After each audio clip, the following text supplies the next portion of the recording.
Last devotion, we spoke about Jesus taking the place of Barabbas and how Pilate had found no fault in him, but the crowd had demanded that Barabbas be set free and Jesus would take his place. Picking up right after that into a section that says, the king on a cross. This is seen in each of the gospels. There's different details in every which one of them.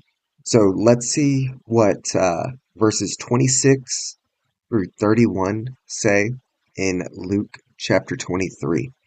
And then we'll talk some in depth about what's going on.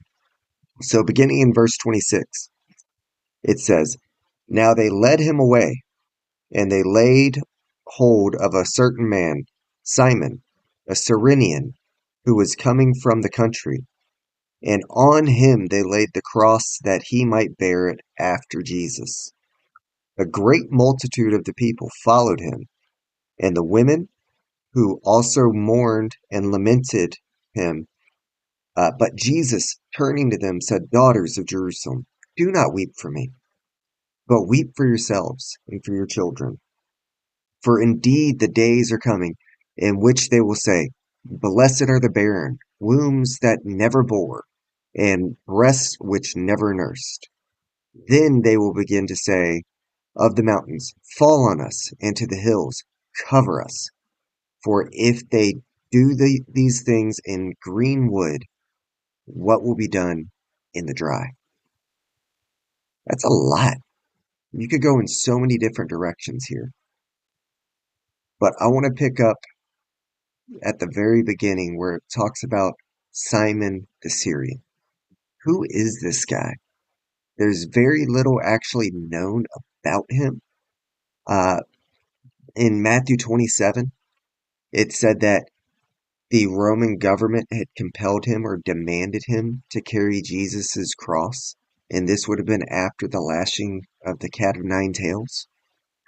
So the flesh and everything just being ripped to shreds on Jesus, and him being too weak to be able to carry his own cross.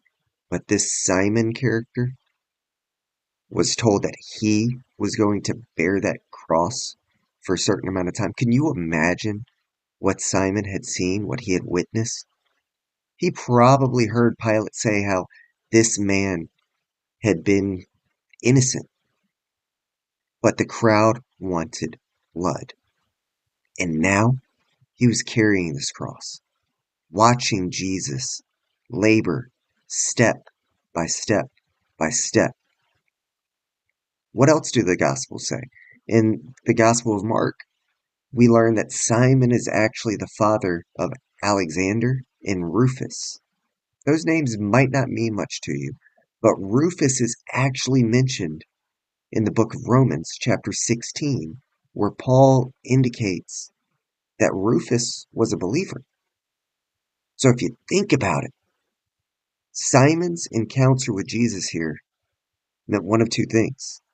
It meant that he was either already a believer and a follower of Christ, or this encounter with Jesus absolutely rocked and changed him.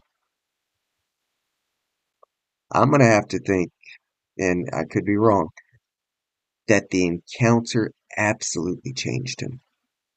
So going back on these other verses, it said, and a great multitude of the people followed him.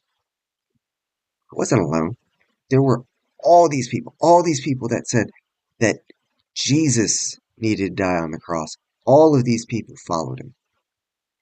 And then there were ladies and women mourning and weeping and lamenting. And Jesus said, I had to mourn for him, but for what was to come. Why would he say that? Because he knew the judgment and the destruction that was going to be coming down the line.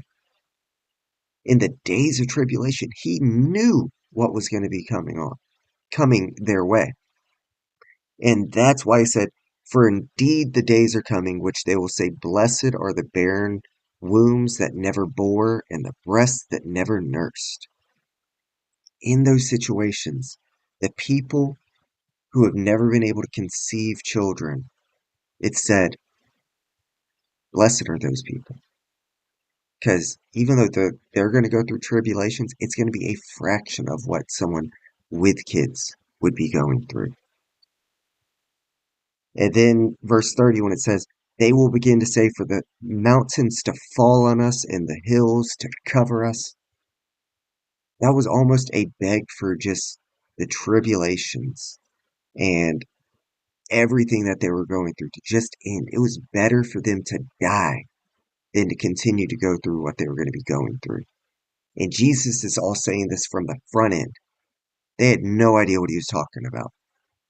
In verse 31, where he talks about, for these things done in the green wood, what will be done in the dry? I can't help but think this talks about Jesus's life when he was alive, Greenwood, what they did to him then, versus what they're going to do to his believers and his followers when he's gone. It's something for us to think about.